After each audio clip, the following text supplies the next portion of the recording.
Bendición. Bien, hermanos, siéntense ahora. Vamos a compartir la palabra. Voy a procurar a ver, el tiempo nos gana porque tenemos que viajar y la verdad no hemos hecho ni una sola, nada de maletas, nada. Hemos estado tan ocupados con aquello de la graduación que todavía falta, pero bueno, a ver que Dios nos ayude. Pero siempre Dios primero, así que vamos a cumplir con lo que nos toca todavía. 5 cosas que Dios quiere que yo haga. Efesios capítulo 5, versículos 15 al 17, dice la palabra del Señor de esta manera: mirad pues con diligencia cómo andéis, no como necios, sino como sabios, aprovechando bien el tiempo, porque los días son malos. Por tanto, no seáis insensatos, sino entendidos de cuál sea la voluntad del Señor. Padre, gracias por tu palabra. Abre nuestros ojos para contemplar las maravillas de tu ley.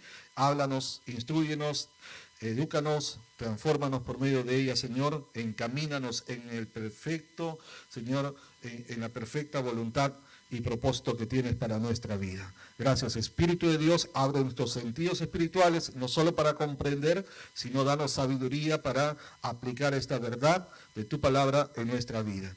Te lo pedimos en el nombre de Jesús. Amén. Amén. 5 cosas que Dios quiere que yo haga. Hemos avanzado ya, ¿verdad? Hasta el cuarto. Nos quedó una partecita para terminar hoy y a ver si completamos los 5 también. Entonces, un breve repaso. Lo primero que Dios quiere que yo haga es que Él desea que viva como miembro de la familia de Dios, ¿verdad? Y cada cosa de la voluntad que Dios nos revela nos lleva a un compromiso. ¿Se acuerdan? Entonces, en este caso, cuando decimos que la voluntad de Dios es que Dios desea que yo viva como miembro de la familia de Dios, esto implica el compromiso con la comunión con todos los santos, ¿verdad? ¿Ya? Entonces, número 2, Dios desea que viva como un modelo de su carácter, ¿verdad? Y entonces esto nos habla de un compromiso con el discipulado, de ser formado no solo en el conocimiento, pero especialmente en ser transformado por ese conocimiento de la palabra. Que nuestro carácter cada día sea moldeado, sea transformado para bien, ¿no? Que experimente una metamorfosis. Todos entendemos este proceso, ¿no? Ese bichito, que un insecto, una oruga tan fea, se convierte en una hermosa mariposa. Me salió un verso sin esfuerzo, ¿verdad? Ya.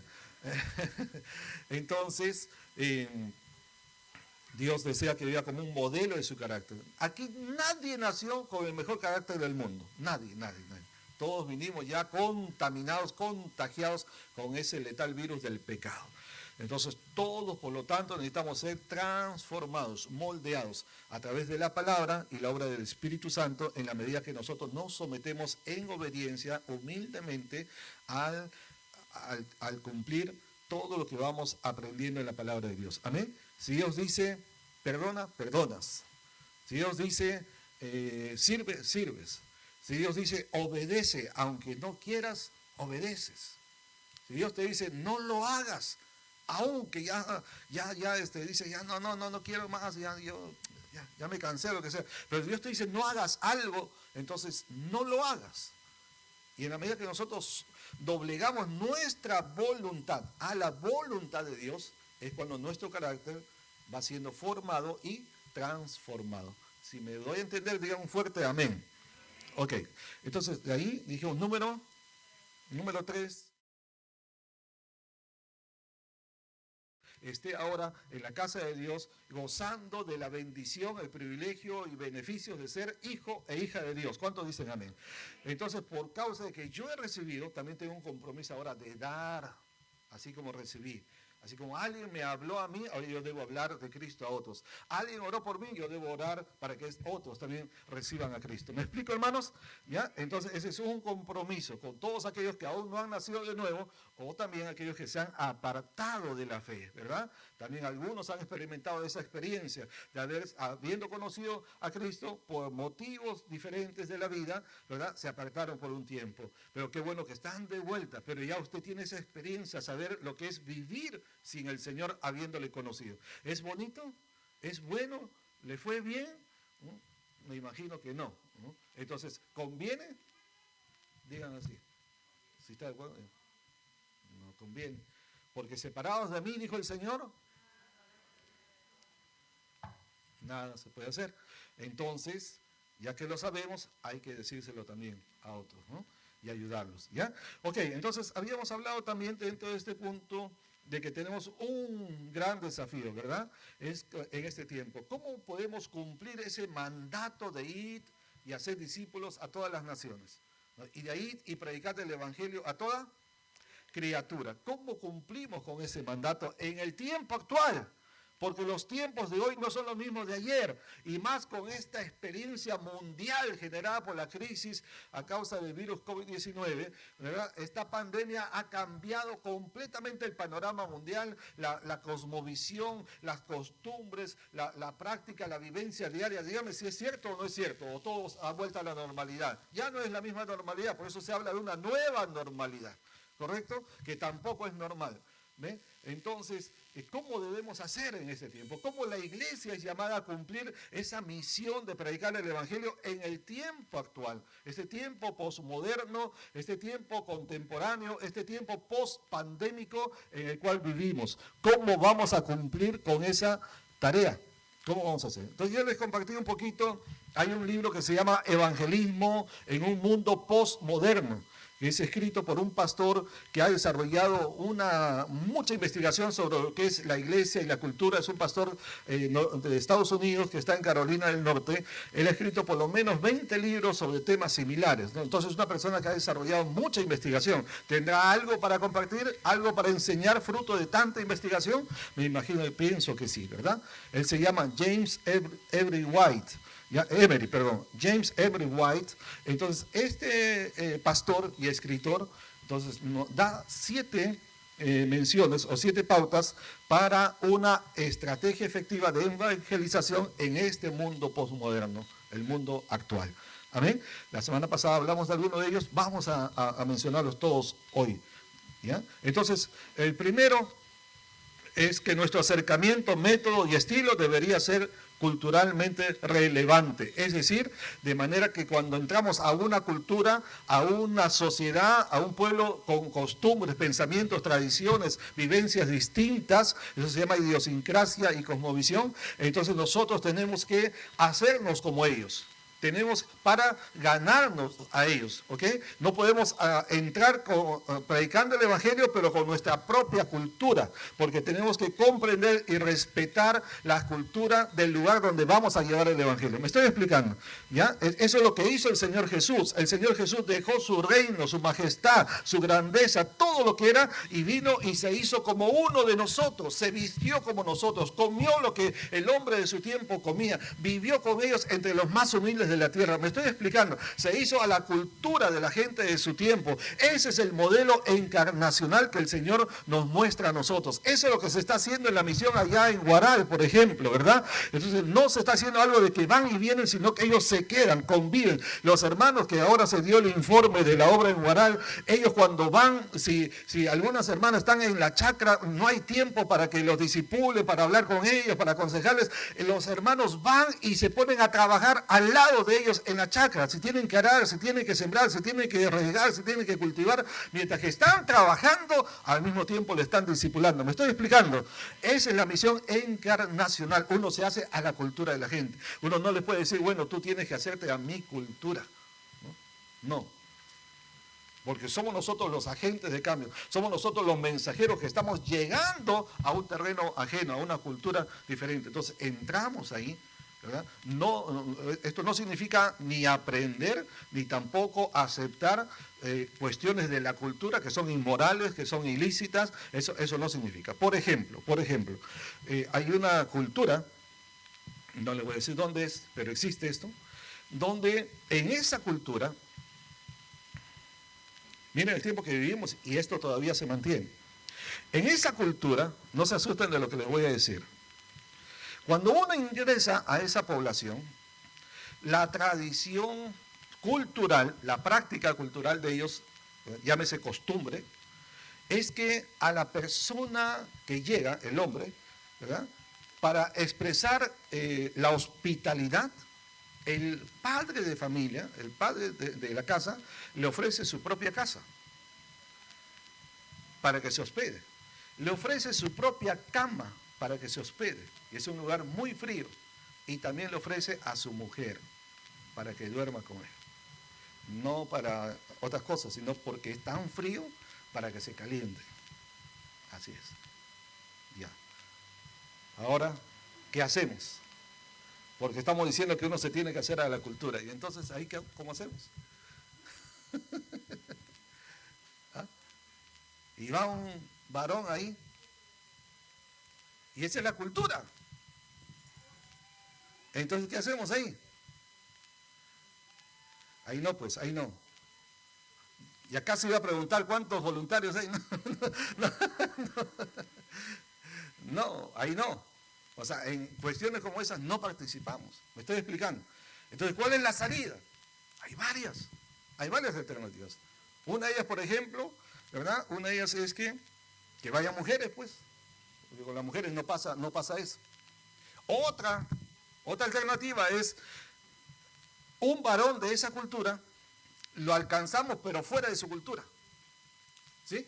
Lo alcanzamos fuera de su cultura, lo discipulamos, le enseñamos la palabra, lo preparamos, lo capacitamos y lo enviamos a él mismo como misionero de su cultura. Y como él ya tiene su casa y ya vive ahí, no tiene que pasar por eso. ¿Me estoy explicando? Y eso es lo que hemos hecho. Aquí en nuestro país también. Allá en la selva, en una de las culturas aborígenes, aquí en nuestro país, en nuestra nación, encontramos un varón, jefe de una cultura indígena, que tenía 10 mujeres. Y es normal en su cultura. 10 mujeres y con hijos diferentes en cada mujer. Y en su cultura es normal. Ahora, y no son musulmanes, son peruanos. ¿Y cómo hacemos? Lo que les dije hace un momento, lo trajimos, lo preparamos, lo capacitamos, ¿verdad? Le instruimos, lo entrenamos y después lo enviamos como misionero. Ahora el problema es que tenía 10 mujeres. Ahora sí él se convirtió de verdad. Y nos pregunta, ¿y qué hago con...?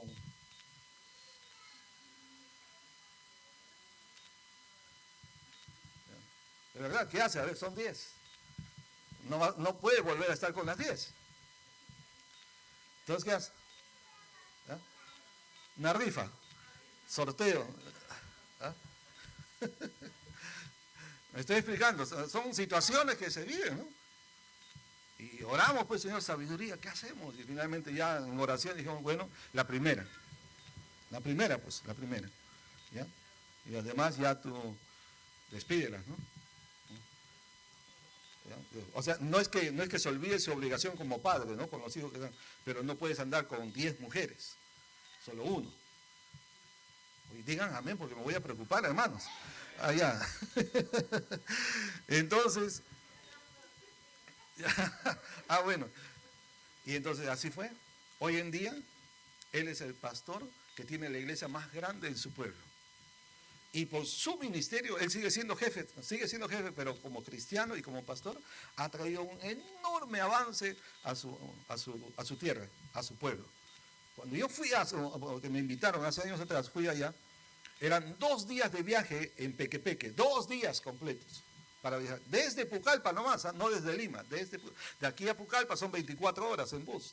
Y desde Pucallpa para adentro, camino hacia el Brasil, eran 2 días viajando en Pequepeque. Esa canoa con motor. Hoy en día se hacen 6, 8 horas por tierra y te deja cerquita nomás, donde ya cruzan nomás por el río. ¿Quién consiguió eso? Hasta aeropuerto tienen. Claro, no como el Jorge Chávez acá, ¿no? Pero para aeronaves pequeñas. Pero tienen. ¿Y cuándo comenzó a cambiar todo su pueblo, que no había ni luz ni nada? ¿Saben cuándo cambió? Cuando el evangelio llegó a esa ciudad, a ese pueblo. El evangelio transformó no solamente el corazón, el alma, sino hasta socialmente, ¿verdad? Y hoy en día hasta creo que están exportando, inclusive no sé qué artesanía y otras cosas.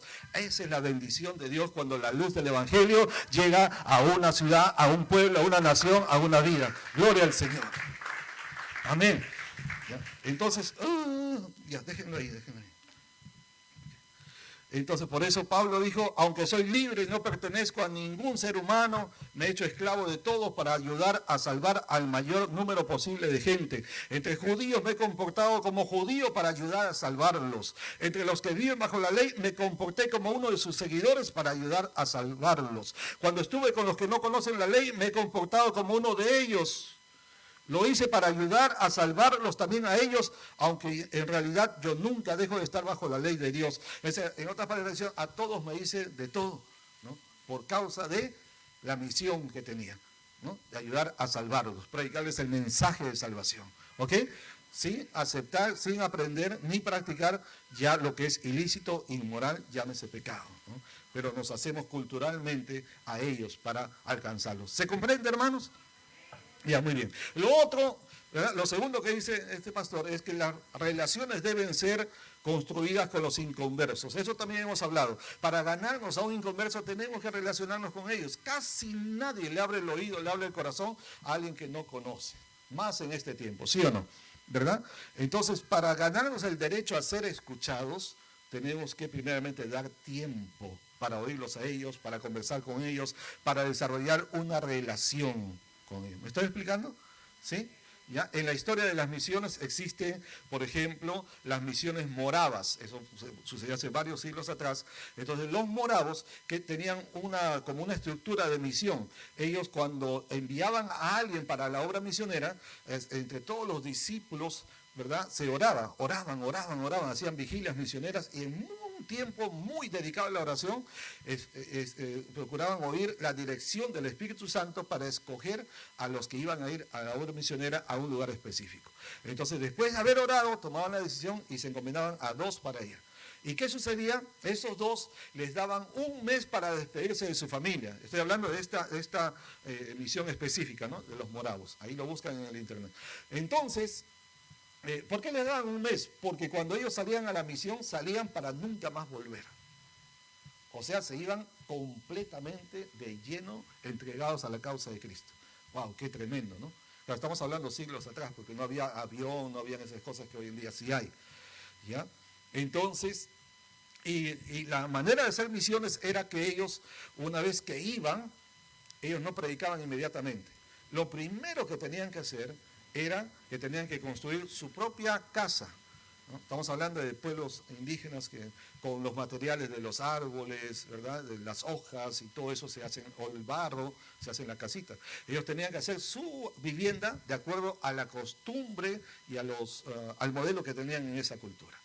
Y todavía no predicaban el Evangelio. En su estructura que ellos habían establecido, ellos tenían que pasar mínimo 6 meses con la gente, solamente construyendo relaciones, haciendo amistad, conviviendo con ellos, aprendiendo de su cultura para hacerse como ellos. Y después de 6 meses recién comenzaban a compartir el Evangelio. ¿Me explico, hermanos? Ya, claro, eso tenemos que adaptarlo al tiempo actual, pero lo importante ahí es la relación, hacer relaciones, hacer contacto, compartir con la gente, ganarse el corazón de la gente. Eso hace que entonces no solamente el oído, especialmente el corazón esté abierto y predispuesto para recibir el mensaje del Evangelio. ¿Me explico? ¿Sí? Usted quiere predicarle a alguien, primeramente vamos a necesitar tiempo. Diga, tiempo. ¿Tiempo para qué? Para construir relaciones, ¿ya? Construya relaciones. Edifique relaciones, comparta, gánese el cariño de la gente, ¿no? ¿Ya? Entonces, eso va a hacer que cuando el Señor le dé la oportunidad, ya el corazón está dispuesto y predispuesto para recibir el mensaje de salvación. Amén.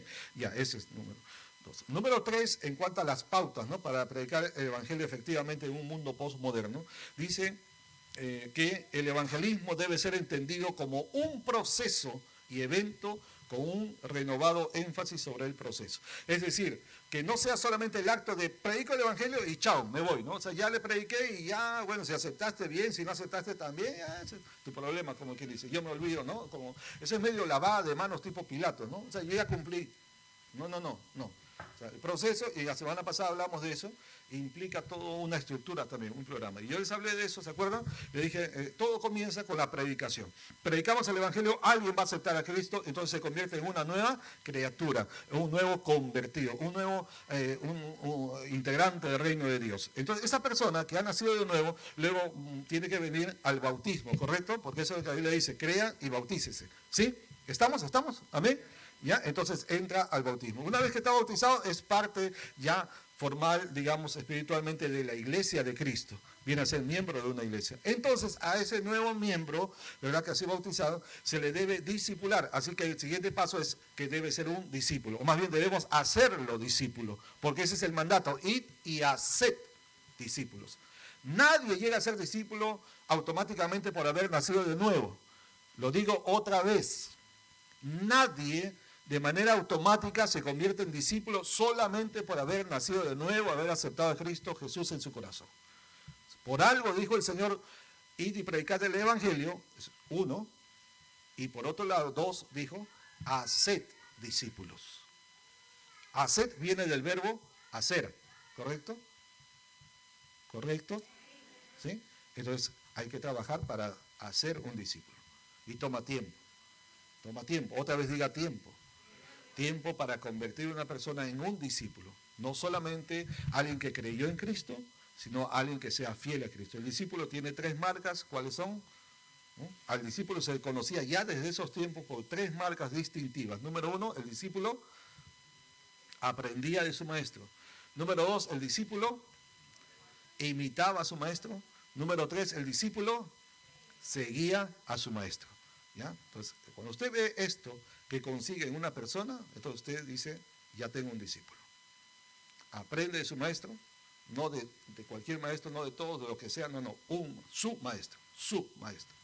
Aprende de su maestro, imita a su maestro, sigue a su maestro, ¿dónde va? ¿No? Ya. Entonces, luego del discípulo, entonces el siguiente nivel es ser un siervo. Diga ahora siervo. ¿Ya? Porque entonces el discípulo, todo lo que va aprendiendo, ¿qué va a hacer con lo que ha aprendido? ¿Se va a volver un barrigón espiritual de la palabra? No. O sea, tiene que poner en práctica lo que está aprendiendo. Eso lo convierte en un servidor. Ese es el llamado también. Dios nos ha llamado a ser hijos de Dios, a ser discípulos y también a ser siervos de Dios. No solo los pastores, misioneros, evangelistas son siervos, todos hijos de Dios ha sido llamado también a ser un siervo y sierva de Dios. Digan amén. Ok, ¿ya? Entonces, ¿qué hace el siervo? Sirve.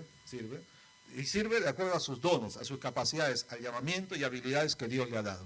Después del siervo viene el líder, ¿no? Porque el siervo está bajo autoridad, pero esa persona debe seguir creciendo. Entonces, en algún momento, a causa de su obediencia, su formación, ¿verdad?, su preparación, etcétera, entonces debe ocupar una posición de responsabilidad.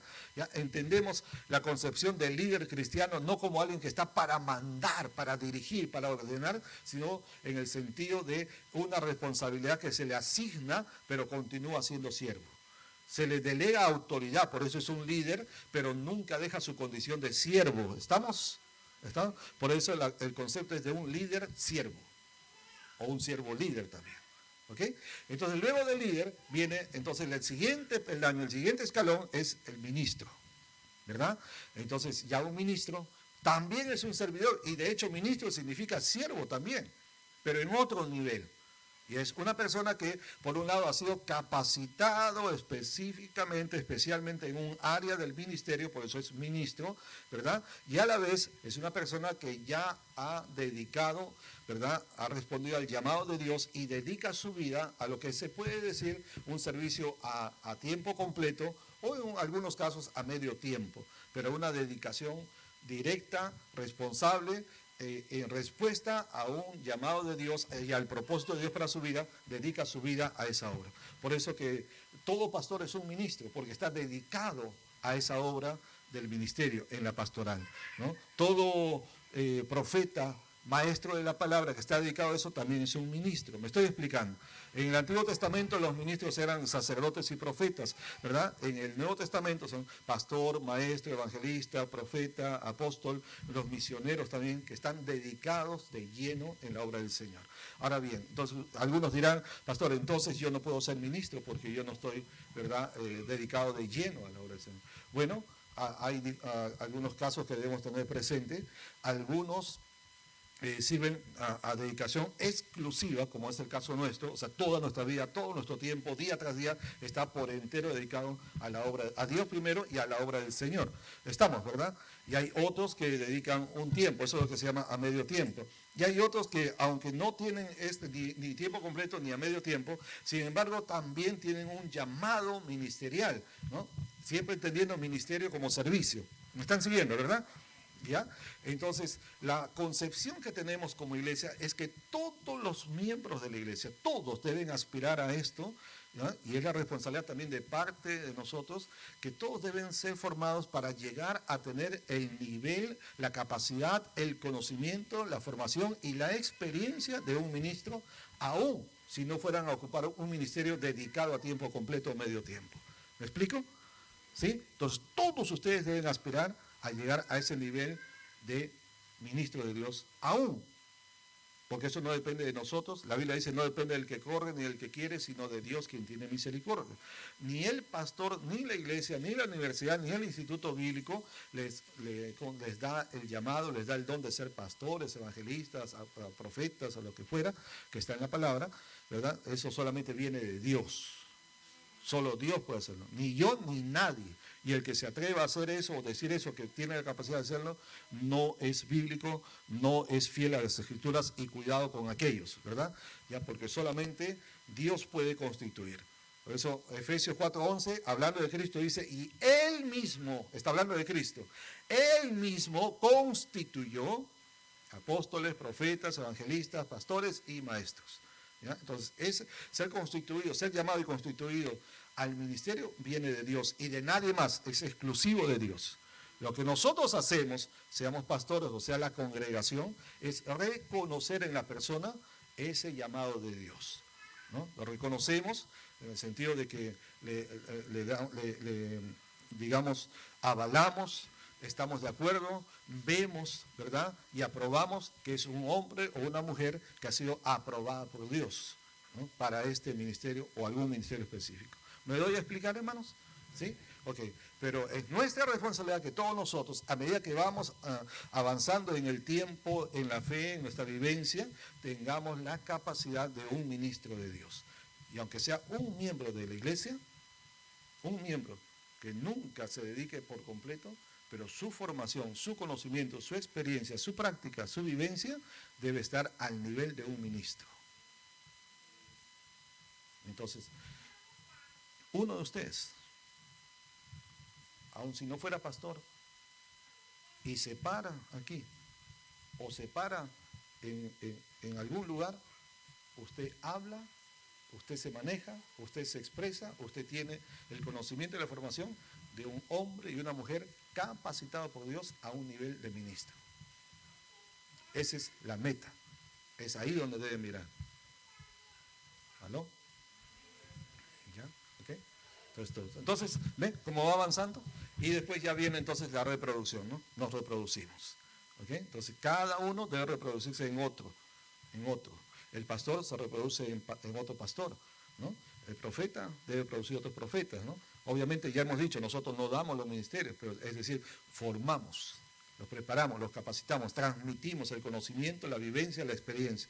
¿Me explico? ¿Sí? ¿Ya? Entonces, las ovejas procrean ovejas, ¿cierto? Las ovejas no producen lobos ni chivos, las ovejas se reproducen en ovejas, es lo natural. Por eso te digo, los pastores, aun siendo ovejas también, pero en su naturaleza de pastor, su llamado de pastor, deben reproducirse en otros pastores. De manera que en toda congregación, incluida la nuestra también, tienen que nacer o ser formados, los pastores, que han de continuar la obra, para que haya una transmisión, un recambio generacional, ¿no? o porque Dios también sigue teniendo planes para nosotros. ¿Qué planes tiene Dios para mí en 5 años, 10 años, 20 años si Cristo no ha vuelto y nos conserva la vida y la salud? ¿Me estoy explicando? ¿No? Entonces, tienen que levantarse las nuevas generaciones, los nuevos ministerios, que vayan adelante con la obra del Señor. Amén. Ya, a ver, vamos con lo siguiente. Mantener una comunidad funcionando bíblicamente. A comunidad se refiere a una comunidad cristiana, una comunidad de creyentes, ¿verdad? Mantener una comunidad funcionando bíblicamente. Eso significa, está hablando de la iglesia como comunidad, como congregación, como pueblo de Dios, ¿verdad? ¿Ya? En una comunidad hay dinamismo, hay vivencia, hay compartir, ¿sí? No es algo estático, no es algo quieto, ¿no? O sea, en una comunidad es algo donde la gente se mueve, la gente interactúa. ¿Me estoy explicando, hermanos? Entonces, la iglesia tiene que estar en esa interacción, tiene que estar viviendo, funcionando, quiere decir cumpliendo sus ministerios, cumpliendo sus dones, haciendo lo que Dios le ha dado para hacer. Pero interesante la última palabra, dice bíblicamente. Dígalo. Otra vez, fuerte. ¿Qué significa eso? Que todo lo que hacemos como comunidad de creyentes, como cuerpo de Cristo, todo tiene que estar de acuerdo a la Biblia, la palabra de Dios, completamente. O sea, porque si hacemos algo, aunque una iglesia, vamos a decir así, puede estar, digamos, con mucho activismo, con mucha agenda, con muchos programas, un montón de cosas, pero si todas las diversas acciones, actividades, programas que hace, no están conforme a los principios de las Escrituras, puede ser cualquier cosa, pero no estar bíblicamente funcionando. Por ejemplo, si en unas iglesias se reúnen, ¿verdad?, ¿ya? 2, 3 veces a la semana, y en una reunión como pueblo de Dios, como hijo de Dios, se dedican, digamos, a enseñar costura, a enseñar computación, a enseñar idiomas, ¿sí?, inglés u otros idiomas. ¿Ya? Eso no está mal, ¿cierto que no? No está mal, o sea, tampoco no está impedido de hacerlo, se puede hacer, pero si solo se dedican a eso, si solo se reúnen para eso, ya no podemos hablar de que está funcionando bíblicamente. ¿Me explico? ¿Ya? Entonces, las actividades tienen que estar bajo el amparo de que la Biblia nos manda como iglesia hacer. Ya he dicho, no es que no se pueda hacer, se puede hacer. Pero nunca debemos olvidar las prioridades y la naturaleza de la iglesia. Es decir, ¿para qué fuimos creados? Y una de las responsabilidades que tenemos en la creación de Dios como iglesia es ir y predicar el Evangelio, es ir y hacer discípulos, es ir y enseñarles todas las cosas que Él nos ha mandado. Si estamos cumpliendo eso, estamos funcionando como una iglesia bíblica. ¿Me estoy explicando? ¿Aló? ¿Sí? ¿Ya? Entonces, se puede hacer lo demás como un complemento, pero no como una prioridad. ¿Ya? Entonces, si se reúne para hacer otras actividades, otras cosas que no están conforme a la Escritura o que no es la prioridad, la demanda de la Escritura, entonces cuidado, porque se puede convertir en una especie de club social, un lugar de reuniones, un lugar donde la pasan bonito y a otras cosas que van más allá ya sería peor, ¿no?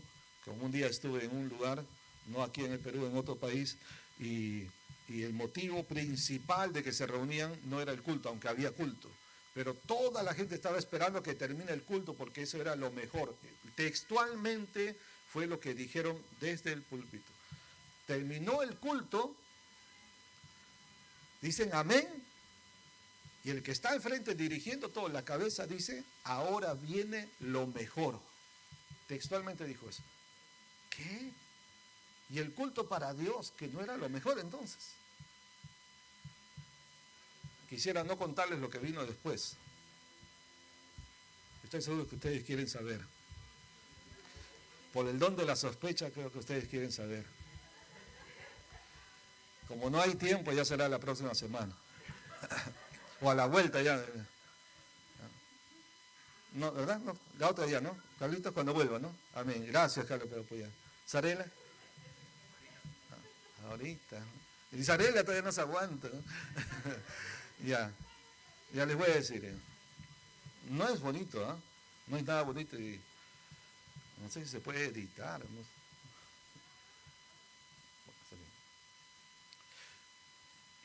De verdad no es bonito. Y voy a decir en el mejor término y aún como advertencia, pastores, hermanos en Cristo, ¿no? Cuando terminó el culto, y dijo esas palabras, ahora viene lo mejor, y todos dijeron, amén. De verdad, inmediatamente se levantaron todos los que estaban en una iglesia medianita, ¿no? Se levantaron todos, estaban ya preparados como era una costumbre, seguro. Rapidísimo, todas las sillas las acomodaron y las pusieron así como un cuadro, un rectángulo más bien, ¿no? Pegados hacia los linderos. ¿Y qué vino después? La pachanga, el bailongo. En el mismo local, en el mismo lugar donde habían estado adorando a Dios. Lo más triste, los mismos instrumentos que sirvieron para adorar a Dios, sirvieron para bailes, canciones mundanas, con sacada de pareja y cha-cha-cha y todo lo demás. No estoy exagerando ni un poquito. ¿Así? Y eso, según sus propias palabras, eso era lo mejor. Entonces, ¿está funcionando bíblicamente? No quiero entrar en el lugar de juicio, no voy a entrar de decir si son iglesia o no, no estoy hablando de eso. Lo que estamos diciendo es, ¿estaban funcionando bíblicamente? Eso sí está muy claro, ¿verdad? Entonces, cuidado. Como iglesia, recordémonos que tenemos que hacer lo que el Señor nos ha mandado hacer. Amén. Amén. A ver, tenemos estos puntos por lo menos, ¿ya? A ver, luego dice otro punto, otra pauta para una estrategia de evangelización eficaz en este tiempo posmoderno. Es que dice, los apologistas o materiales apologéticos son necesarios para ser usados, pero actualizados. Los apologistas o materiales apologéticos son necesarios para ser usados, pero actualizados. A ver, aquí tenemos un estudiante que está a punto de graduarse ya de su programa completo de teología, que es la apologética. A ver, Job. La defensa de la fe. Muy bien, así de sencillo, ¿no? Entonces, la apologética parece una palabra difícil, ¿no? Ya está bien, sencillo. Sencillamente es una rama de la teología que nos enseña, nos instruye, nos capacita acerca de cómo debemos defender la fe en la cual hemos sido enseñados. La fe, es decir, la fe bíblica, ¿no? La doctrina de la palabra de Dios. Porque hay otras doctrinas, hay otras herejías de las cuales devienen las sectas y religiones, ¿correcto? Entonces, una secta hay que entenderlo como, digamos, a un grupo de personas que se han desviado de una doctrina bíblica, de la raíz principal de la palabra de Dios, han hecho su propia interpretación, se han mantenido en esa creencia, en esa práctica, entonces se apartaron, se desviaron, torcieron el entendimiento de la palabra, ¿verdad? Y entonces se convirtieron por eso en una secta, o a veces algunos cristianos también son sectarios. De repente no es una secta, pero son sectarios, porque creen que lo que ellos han interpretado a su entender, a su manera de la palabra, eso lo establecen como un dogma, como si fuese una verdad de Dios, pero en realidad es una enseñanza de hombres, ¿verdad? Y por eso tenemos problemas de asunto de que si te pones el pantalón más largo, más corto, si te cortas, no te cortas el cabello, si te peinas, no te peinas, o sea, un peinado, quiero decir, ¿no? Un arreglo, ¿no? Si te puedes pintar un poquito o mucho o nada, ¿verdad? O hasta si te puedes pintar el cabello o no, y cosas como esas, si puedes usar esta ropa o otra ropa o no, y si no eres hombre o eres mujer o qué cosa eres, me estoy explicando, ¿no? Eso no es doctrina bíblica, esos son dogmas. ¿Eh? Entonces, enseñanzas de hombres que lo han establecido como si fuese revelación de la palabra de Dios. Entonces, ese es un problema que hay que mejorar. Pero en cuanto a la apologética, básicamente nosotros debemos estar preparados, capacitados, ¿verdad?, para tratar con cualquier persona de cualquier secta o religión, ¿eh? Debemos tener la capacidad de presentarles el Evangelio de Cristo de acuerdo al conocimiento de ellos, de acuerdo inclusive al error que ellos tienen, ¿verdad? Saber presentarles correctamente el camino de la verdad. ¿Estamos? ¿Estamos? Ya. Entonces, eso quiere decir que cada miembro de la iglesia debe tener la capacidad de saber predicarle, enseñar y aún corregir a un testigo de Jehová, a un barbón, ¿cómo se llama? Discúlpenme, a un israelita, a un adventista, a un mormón, díganme otros, a los de la iglesia, la diosa madre, que no es iglesia, ¿no? Se llaman iglesia, no es iglesia. ¿Ya? ¿A quién más? A los católicos, a un musulmán, a un hinduista, a un budista, ¿no? Hasta de una secta satánica que lo hay también, etcétera. Hasta los ateos debemos estar capacitados. Por eso la Biblia dice, en 1 Pedro 3:15, dice, estando siempre preparados, ahí diga, siempre preparados. Estando siempre preparados para presentar defensa ante todo el que os demande razón de la esperanza que hay en vosotros, pero hacedlo con mansedumbre y reverencia. 1 Pedro 3:15. Siempre preparados para presentar defensa. Esa es la apologética, pues. ¿No? Ante todo aquel que os demande razón de la esperanza que hay en vosotros. La esperanza viene por lo que hemos creído, ¿cierto? Si no, no esperaríamos. Esperamos al Señor Jesús.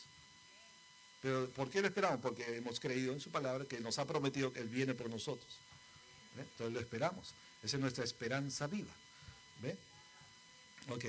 Entonces tenemos que ver también cuáles son los nuevos ataques, las nuevas herejías de este tiempo. Cuáles son los nuevos desafíos también para este tiempo. Inclusive desde de adentro mismo de la iglesia también, no solo de afuera. ¿No? Porque adentro de la iglesia también hay desviación, ¿sí? Gente que se desvía, que tuerce la escritura, ¿no?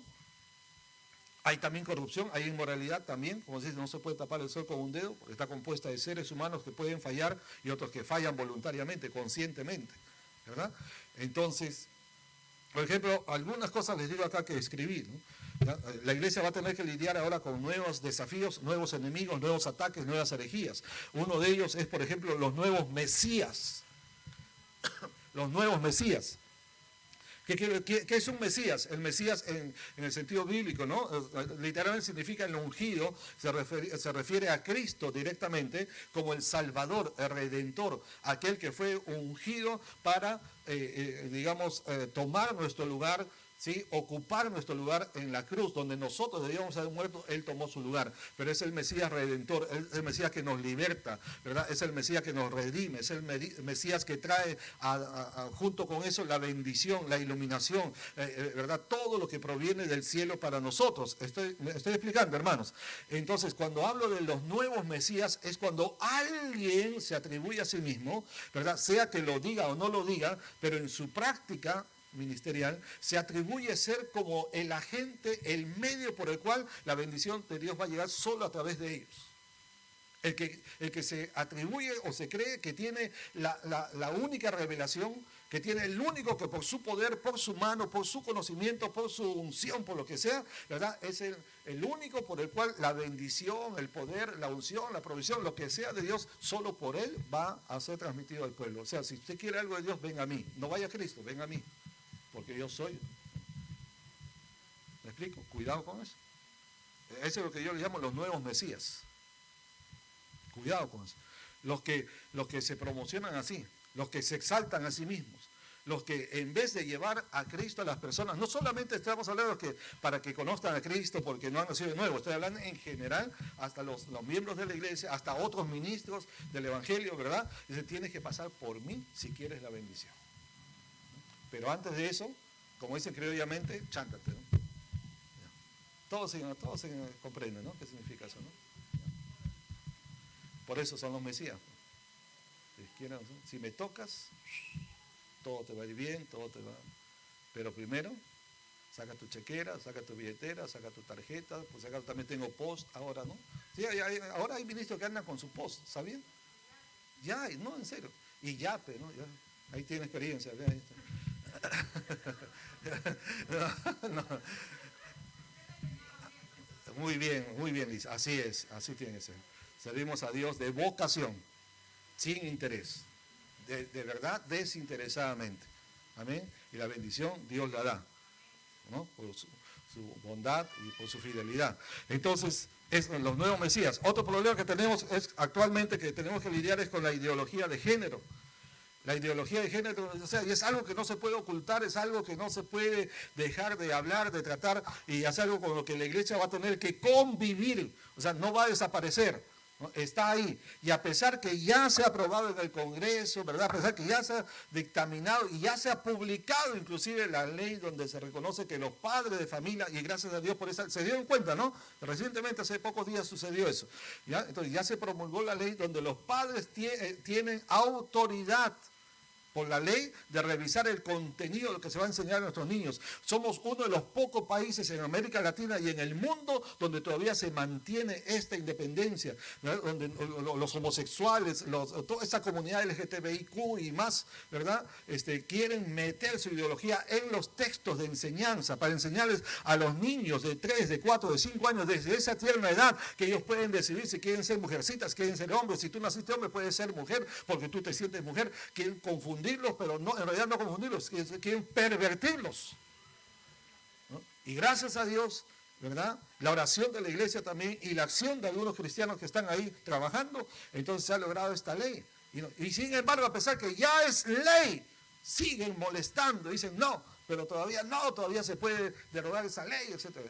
O sea, no van a parar y vamos a tener que convivir con ellos. Así que es mejor informarse, prepararse, ¿verdad? Para saber cómo actuar en esta situación. Entonces, por eso, ¿eh? Esa es la apologética, pues justamente la defensa de la fe ante los diferentes desafíos, sectas, herejías, etcétera, que viene contra la vida y la doctrina de la iglesia. ¿Estamos? Otra cosa que tenemos que convivir en este tiempo es la codicia del materialismo. La codicia del materialismo. Esto es algo que siempre ha existido, pero que ahora se acentúa cada vez más, ¿no? Entendiendo el materialismo junto con el consumismo como la intención, el hambre, el afán, el deseo desmedido del ser humano por tener cosas, por acaparar cosas, por poseer cosas materiales. Pues de ahí viene materialismo, ¿verdad? Donde lo material ocupa una preponderancia, una prioridad, ¿verdad? Un lugar principal entre sus prioridades en su vida. Es decir, se mueven por lo material, se mueven si van a alcanzar un beneficio material. Si algo les va a producir un beneficio, entonces ahí están, ¿verdad? Si algo les produce un interés, algo materialmente bueno, entonces sirvo, entonces ayudo, entonces siembro, entonces, ¿no? O sea, entonces, si yo voy a sembrar para la obra de Dios, y aunque no me den, lo voy a dar. Y aunque Dios no me dé, aunque sé que Dios lo va a hacer, porque Dios no va a mentir, ¿no? Pero no por un interés. Pero el materialista dice, como a mí me va a bendecir, como Dios me va a dar, entonces su mente está no en agradar a Dios, no en ayudar al prójimo, no en cumplir la obra de Dios, sino está en qué beneficio voy a recibir. Dios, por causa de la fidelidad a su palabra, Dios va a cumplir lo que ha prometido. Pero la Biblia dice que Dios ama al dador alegre, ¿no? El que da de corazón generoso, voluntario. ¿Estoy explicando? Entonces, que nunca sea por materialismo, ¿no? Que no nos desesperemos. Pues, es que ya el vecino se compró una pantalla de... ¿Cuánto es el grande ahora? El más grande ahora, ¿cuánto es? ¿Cuánto es? ¿Cuántas pulgadas es las pantallas esas? ¿No? 32, ya, no, ya quedó, ya. Ustedes saben, antes cuando estaban esos televisores de tubos, ¿no? Esos, con cajones, todo, o sea, tener un televisor de 25 pulgadas era, wow, tienen un televisor de 25 pulgadas, qué bárbaro, ¿no? Y hoy en día hablar de uno de 32 ya no es nada, ¿no? No es nada. Ya de 50, cualquiera lo tiene, de 51 pulgadas, todo lo tiene, allá en la punta del cerro, literalmente lo tiene, ¿verdad? Entonces, allá 65, 70 pulgadas y más, ¿no? Dice, y ya el vecino lo tiene, la vecina también, mi primo lo tiene. Papá, ¿y por qué yo no tengo? ¿Por qué nosotros no podemos tener? Escuchen un ratito, no sé, esperen un ratito. Igual pasa, ¿no? Porque el otro tiene un iPhone, tiene un Samsung, tiene esto, tiene una tablet, tiene lo que ya. Dice, y todos tienen en mi colegio, ¿no? Y a mí me da vergüenza porque yo no tengo, ¿no? Así le dicen en la cara al papá, ¿no? O a la mamá, yo no tengo, ¿no? Me hacen quedar mal delante de la gente. ¿Por qué no tenemos? Espérense un ratito. ¿Y por qué sí debes tener? ¿Por qué sí debes tener? ¿Que porque ellos lo tienen? Porque el mundo lo tiene, tú, tu hijo de Dios, hijo del reino de Dios, tú quieres tener lo que el mundo tiene, porque el mundo lo tiene, porque para el mundo ese es símbolo de estatus, es símbolo de, aunque no tenga nada, no sea un desarrapado, pero solo porque tiene eso, ya es su estatus, ya entró a la gloria. O sea, porque el mundo lo tiene, tú quieres tener lo que el mundo tiene. ¿Me explico? No estoy diciendo que lo tengan o no lo tengan, el asunto es, si no tienes la capacidad económica en este momento, ¿no? ¿Por qué y para qué? Entonces cae en la codicia del materialismo. Porque todos, ¿me explico? Yo no estoy diciendo que no compren lo mejor para sus hijos, para su familia, para ustedes mismos. No estoy diciendo eso. Siempre procuren lo mejor. Porque a Dios también quiere darnos lo mejor. Eso creemos nosotros. Porque está en la Biblia. Y la Biblia lo dice. ¿Acaso no dará Dios cosas buenas a sus hijos que le piden? No dice solo cosas. Dice, ¿acaso no dará Dios cosas buenas? El asunto es dónde está tu corazón. ¿Está en el Señor, en las cosas de Dios, en los tesoros del cielo o en las cosas materiales? ¿Ve? Esa es la diferencia. No ames el mundo ni las cosas que están en el mundo. No anheles las cosas del mundo. Y si por gracia de Dios se te da la oportunidad de tenerlo, amén. No es que lo vas a votar porque este es del mundo, ¿no? ¿Ya? No. Si es útil, úsalo. Úsalo. Ahí tenemos algunas cositas que Dios nos ha regalado, nos ha regalado, pero no es que los he buscado, Dios en su gracia, ¿no? Y lo estamos usando, ahora mismo estoy usando para compartir la palabra, algo que ahí nos dieron, ¿no? Pero estamos usando para el reino de Dios. Pero no es que, si no tengo eso, ¿qué voy a decir? Me van a decir que soy un pastor pobre, un pastor así, de clase, así, ¿no? O sea que no, ¿qué problema? Ustedes siempre me han visto aquí con mis hojitas, ¿sí o no? No, ¿se acuerdan que siempre están con mis hojitas de impresión ahí? Y no tienen ningún problema. Que no nos gane la codicia del materialismo. ¿Estamos, hermanos? ¿Ya? Ahora voy a mencionar algunos nomás porque ya el tiempo si no nos da. ¿Ya? Pero además es otras cosas que están en este tiempo con las cuales la iglesia tiene que bregar, tiene que luchar, tiene que confrontar, es la corrupción moral y espiritual. La corrupción moral y espiritual. Ya les digo, eso ha estado siempre, pero en este tiempo más. Se acentúa y se va a acentuar más. Y por haberse multiplicado la maldad, dijo el Señor Jesús, hablando de los últimos tiempos, de las señales antes del fin, Mateo 24, entonces para el final, entonces él dice, y por haberse multiplicado la maldad, o sea, la maldad se va a multiplicar, se va a acrecentar, la cosa va a ir cada vez peor. No espere que este mundo va a mejorar, no espere que las cosas se van a mejorar, ni moral ni espiritualmente, cada vez peor, cada vez peor. Por eso es que nosotros vemos lo que antes nos llamaba la atención. ¿Cómo es posible que hay denuncias, que esta corrupción está demostrado con pruebas y todo, y no hacen nada? Y uno se queda así, ¿qué? Y todavía encima le ayudan a fugarse, le ayudan a esconderse, le dicen, ahí está, vayan ahorita, encuéntrenlo. Dice, ay, la policía que dice, no, nos equivocamos, es que nos fuimos al vecino y por eso no nos dimos cuenta, ¿no? O sea, le dieron tiempo para que se escape. ¿Sí saben de qué estoy hablando, no? ¿Casualidad? ¿Usted cree? No, ¿verdad? No creen eso, ¿no? No somos incautos ni ingenuos, ¿no? ¿Ya? Entonces, cada vez va a ser peor. Así que no se sorprenda que cosas que antes se hacían a escondidas, en lo oculto, así apartado, hoy en día, a vista y paciencia, ¿verdad? Delante de la gente, delante de los niños, como si nada, sin ningún, ¿cómo se llama? Sin ninguna, no se deshonrojan, no les da ninguna pena ni vergüenza, ¿verdad? Desvergonzados totalmente, ¿no? Esto es ya un desenfreno total, ¿no? Y se va a poner peor aún. ¿Puede ser peor? Sí, todavía puede ser peor. Así que no se sorprende. Ese es el mundo en el que estamos viviendo y es el mundo en que tenemos que interactuar. ¿Ve? Hace un momento estábamos escuchando en el lugar que se tiene para la obra de Dios, en el segundo piso, sin ningún miramiento, ponen prostitutas, ponen discotecas, sin ningún respeto. Completamente, o sea, normal para ellos, normal. Ese es el mundo que vivimos hoy. ¿Me explico, hermanos? ¿Sí? A ese es el mundo que nosotros, el Señor nos ha enviado. Ir por todo el mundo. A ese mundo somos enviados. Por eso el Señor dijo, las envío como ovejas en medio de lobos. Por tanto, sean astutos como la serpiente. No, perdón, sí, prudentes como la serpiente, ¿no? Y mansos como la paloma. ¿Ya? Entonces, prudentes y humildes. ¿Qué otro problema hay para la iglesia? La falta de fundamento doctrinal. Falta de fundamento doctrinal, ese es otro problema. Es un gravísimo problema que algunos o muchos no le dan importancia, ¿verdad? La falta de fundamento. ¿Creen que solamente por ser cristianos, porque aceptaron a Cristo y van y congregan a una iglesia es suficiente? No. ¿Por qué? Porque este mundo está lleno de tanta maldad, de tanta perdición, que fácilmente cautiva al creyente, el creyente que no conoce su Biblia, el creyente que no está establecido en una sana doctrina, el creyente que no tiene una formación de discipulado, el creyente que no está fortalecido espiritualmente, fácilmente es absorbido, es como una aspiradora que jala todo lo que encuentra a su paso, ¿verdad? Y que no tiene raíz en sí mismo, lo va a absorber, lo va a jalar.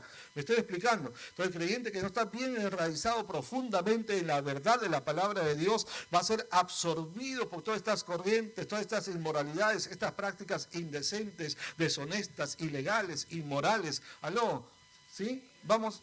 ¿Ya? Entonces, ¿y por qué? Por falta de fundamento doctrinal. Por eso en la iglesia se debe enseñar, debe haber, no solo predicación, debe haber enseñanza. La enseñanza produce no solo edificación, sino produce que el cristiano establezca raíces firmes, convincentes, profundas, que dan un fundamento sólido a su fe, para que cuando se enfrente a todas estas cosas que estamos hablando, la fe en la cual ha sido formada, en la doctrina que ha sido enseñado, instruido, lo hace mantenerse firme, ¿verdad? Y su edificio no se va a desmoronar, no se va a destruir. Es como las palmeras que son azotadas por la tormenta, por el viento de a 200 kilómetros por hora, ¿verdad? Que los edificios se caen, los grandes, esos trailers, contenedores enormes con toneladas y toneladas como juguetes son alzados en los tornados, ¿sí? Pero las palmeras, ¿no? Como que parece que ya se van, pero las palmeras son las únicas que no se arrancan de raíz. Y una vez que ha pasado el temporal, vuelven a su posición.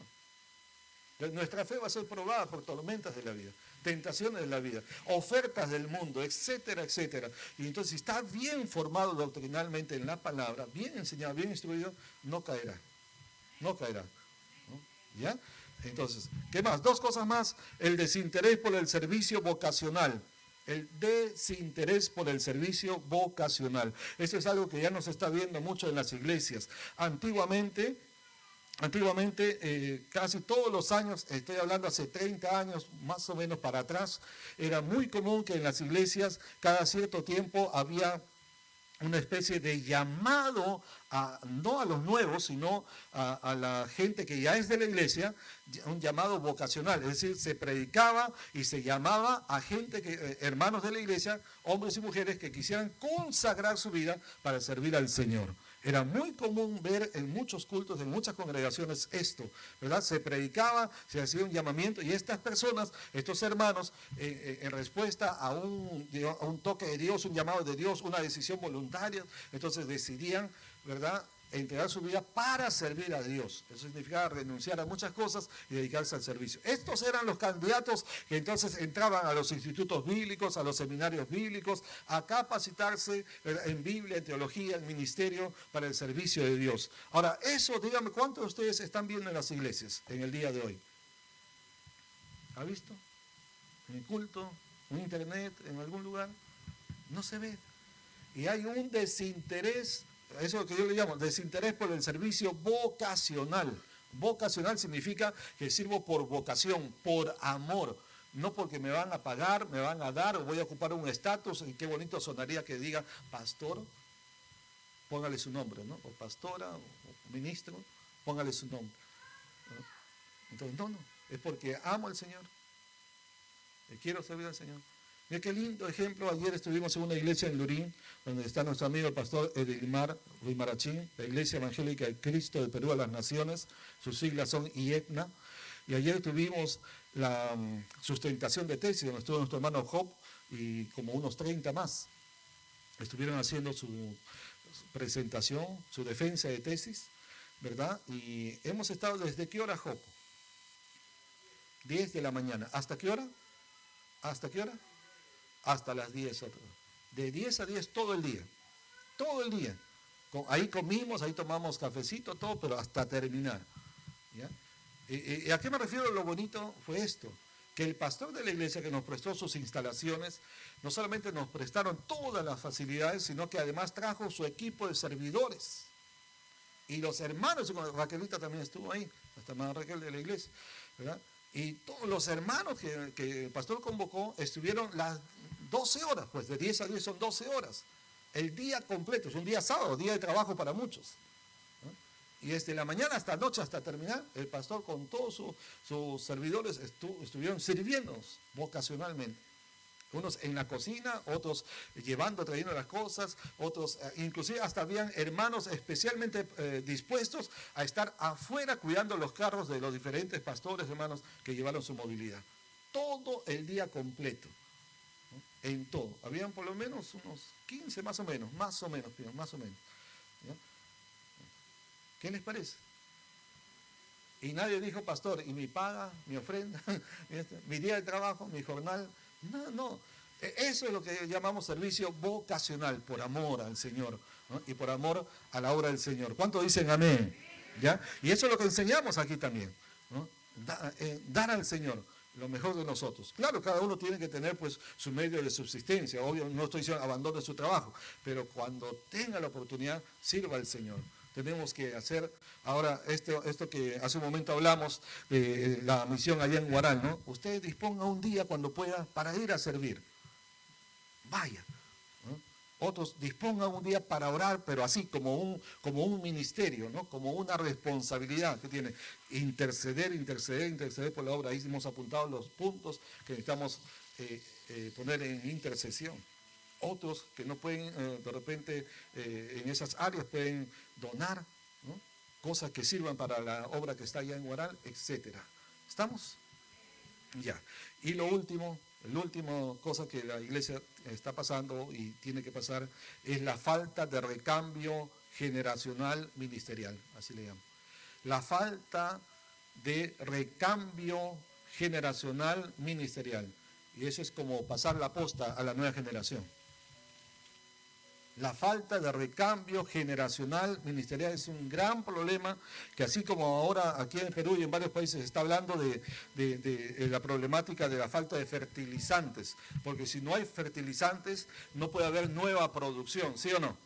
¿Verdad? Porque la producción, lo que ya se sembró, se termina de cosechar, se termina esa cosecha, y si no hay siembra para una nueva cosecha, Dios mío, el planeta entero a pasar hambruna, ¿no? Y a causa de esta guerra allá entre estos países, de Rusia y Ucrania, entonces está afectando al mundo, ¿eh?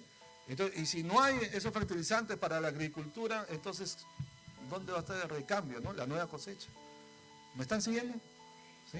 Es un problema, ¿no? Todavía no se ve, todavía no se siente mucho, ya casi, pero cuando llegue el momento, si Dios en su gracia no nos ayuda, no interviene, eso va a ser terrible.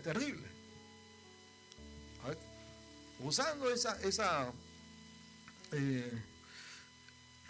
ilustración, digamos, ¿qué va a pasar con la iglesia si no tenemos un recambio de una nueva generación de ministros? Porque si Cristo todavía no viene, nadie somos eternos. Por un lado, o Dios se lleva a sus siervos a su gloria, a su presencia, o los lleva a desarrollar el ministerio en otra área o en otro lugar.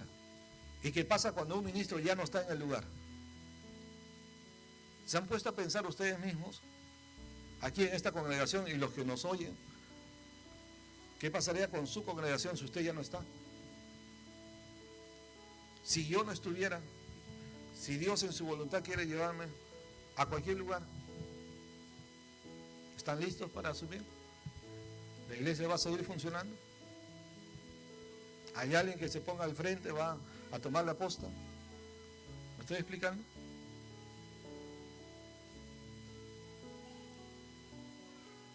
¿Lo había pensado? ¿O recién lo está pensando? Pero digo, ¿puede suceder o no? No, yo no estoy diciendo nada, tranquilo, no estoy diciendo nada, pero puede suceder. Porque mi vida no depende de mí, mi vida depende del Señor. Si me dice me quedo, me quedo. Si me dice que me mueva, ¿tengo que moverme o no?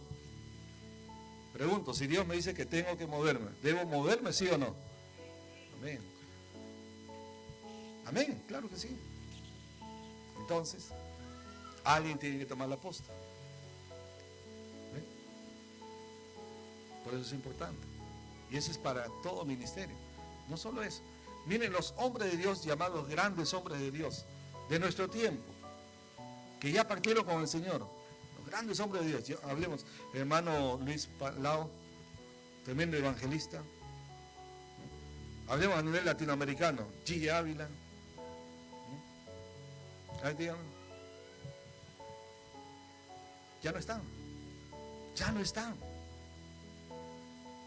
¿Y quién va a continuar con su ministerio? Y si no dejaron discípulos ministeriales, el ministerio ahí muere, ahí se queda. Y ese es un gran problema cuando una iglesia o un ministerio depende de una persona, un hombre o mujer. Es un tremendo problema, porque al estar centrado en una persona, si sale esa persona o ya no está esa persona, todo se cae. Por eso aquí decimos siempre, ¿no? El pastor está o no está, la iglesia sigue funcionando, la iglesia sigue caminando. ¿Se dan cuenta por eso? Y gracias a Dios, sí, pues, o sea, yo estoy, no estoy, por causa del ministerio que ustedes saben, y la iglesia continúa, gracias a Dios. Y tiene que ser así, porque la iglesia no está centrada en un hombre, sino en el Señor. Entonces, cuando está centrada en el Señor, caminan para el Señor y por el Señor, y no por el hombre ni para el hombre. ¿Estamos? Ya. Ok, creo que vamos a dejarlo ahí. Vamos a quedarnos hasta aquí, hermanos, pero esas son las cosas que la iglesia tiene que lidiar, ¿no? Así que tenemos que ir orando, preparando. Por eso es que siempre decimos, capacítense, estudien, prepárense, caminen, sirvan, y ahí se van formando las nuevas generaciones.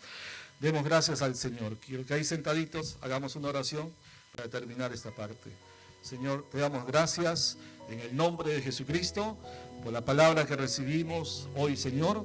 Gracias porque nos llamas a estar apercibidos, preparados para presentar defensa con mansedumbre y reverencia ante todo aquel que demande razón de la esperanza que está en nosotros, que debemos estar preparados para predicarle a todo tipo de personas, de cualquier tipo de creencias.